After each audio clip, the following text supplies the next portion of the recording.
So Hawk had many reasons why he didn't want to stay at Cobra Kai and switch his allegiance to the other side. Today we're going to be analysing all those reasons why he ended up betraying Cobra Kai in the finale. So the first time Hawk saw Kreese ditch some of the students, i.e. Bert, made him feel really bad. Although he didn't admit this to Kreese, he clearly felt guilty that Kreese cut him from the team. This is the first moment that concerned Hawk, and the fact that Kreese was creating something that he realises wasn't him. And then of course he ditched Mitch from the team, and he was very loyal to Cobra Kai. After Kreese feels that it was necessary to cut these members from the team, Kreese decided it was time to find some new recruits, such as natural athletes. But it's very questionable because he decides to recruit Brooks and Kyler, two characters that bullied Eli during season 1, and it certainly made him feel insecure, and he remembered how they treated him in school. Of course he doesn't tell this to Kreese, but it would have been interesting if he did, and how Kreese would have reacted to this. But it's not long until Hawk really lets out his anger on Brooks, and Hawk definitely wasn't happy with Kreese's decision to let him join. So this was another issue that he had with Cobra Kai. Although he wasn't scared of Kyler anymore, he was in Cobra Kai. Things get really heated at the school. Cobra Kai and Miyagi-Do end up having a lot of beef, and things really go awry. They end up having a fight during the soccer game, and it's really no longer a soccer game, but it's more like a big brawl. Just like in Karate Kid 1 with Daniel and Bobby. However, Cobra Kai gets away with it, but Miyagi-Do get all of the blame. And they try and retaliate by jumping the Cobras in the laser tag at the arcade, but it goes awfully wrong. Hawk ends up snapping Dimitri's arm. Although he did this because he didn't want to make the same mistake that Miguel made with Robbie, he made sure to finish the fight as he was taught. He showed no mercy to Dimitri, but immediately looked guilty as he looked at Dimitri. His reaction clearly made it obvious that he didn't want to do it, but he felt pressured to prove to the other Cobra Kai students he wasn't a pussy. Another moment for Hawk regretting his decision, which was definitely a pinnacle moment. When Dimitri catches Miguel up to speed on the recent events, he tells him about Hawk breaking his arm. And of course Miguel and Hawk were very good friends in the past,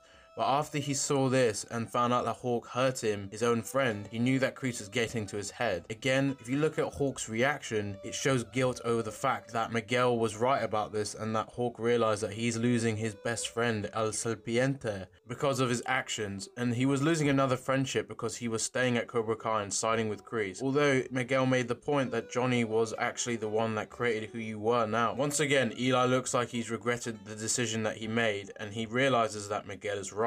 Johnny was the one that created him. And speaking of Johnny, it's not long after the confrontation with Hawk that Johnny approaches the CK students apologizing about his negligence, and Johnny reminds him that he was softer than a baby's ass before he was in Cobra Kai, and that he made Hawk, not Kreese. Johnny brings up a very important point, that Kreese doesn't really care about Hawk, so Hawk shouldn't forget that Johnny did a lot for him, and he flipped the script and made him into an absolute badass and help him find confidence within himself. So Hawk definitely owes it to Johnny because he helped him become him. I truly feel this was the pinnacle moment for Hawk's decision to leave Cobra Kai. The moment Robbie arrived in the dojo and Hawk saw him standing next to Kreese ultimately didn't stick with Hawk. He was totally right to be annoyed with Kreese. Hawk was given no sympathy, but rather a lesson from Kreese's past in Vietnam. But ironically, what he learned from this is that the enemy of my enemy is my friend, and that's what Kreese told him. So he actually learned something that went completely against Kreese, and realizing that Kreese was actually the enemy and that his friends were actually Johnny and Daniel. The enemy of your enemy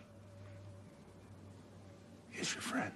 And this paralleled Hawk's imminent switch to Johnny and Daniel because Hawk realized Kreese was a liability. He even brushed off the fact Robbie injured one of their own, Miguel. And it's a real shame that Hawk's reasoning was ignored by Kreese, and those words that Johnny said about Kreese not caring about him were reinforced in this precise moment. And then of course we finally get to the big moment of all of Hawk's betrayal of Cobra Kai and saving Dimitri, because this may have redeemed his friendship with Dimitri, although he easily forgave him for breaking his arm. Hawk was really missing his binary brother, and this proved that he cared about him deeply. He cared more about his friendship with Dimitri, and his allegiance with Cobra Kai was done. He was so conflicted with all of the things he'd learned this season, but finally realized he's not that arsehole, he's better than that. This was definitely a full circle moment as he betrayed Cobra Kai, and of course he realizes that he doesn't want to be that arsehole Hawk. He wants to be a badass that's Eli. I feel that he will make up for his actions towards his friends Dimitri, Miguel, and his former sensei Johnny. And I'm curious how he will interact with Sam and Daniel in season 4, as he was part of the students that trashed Miyagi-Do and then of course stole the Medal of Valor. And Miguel really didn't like this either, and again that's something that Daniel hasn't found out yet, that Miguel returned the Medal of Valor. Hawk had an amazing season for his character development, and his perspective was quite interesting to watch. I'm so glad that he realized that Kreese was not good for him, and the fact that Miguel, Dimitri, and his former sensei Urusei were truly the ones who cared about him and were always right about the situation. But guys, let me know what you think in the comments. I absolutely loved his development, and as I say, he was one of the best characters in season 3, and I'm really looking forward to his character in season 4. Now guys, thank you for watching this video. Make sure to comment down below your thoughts, smash that like button and hashtag 10k before March, and make sure to smash that subscribe button for more Cobra Kai content, interviews and loads of other things, and I'll see you next time.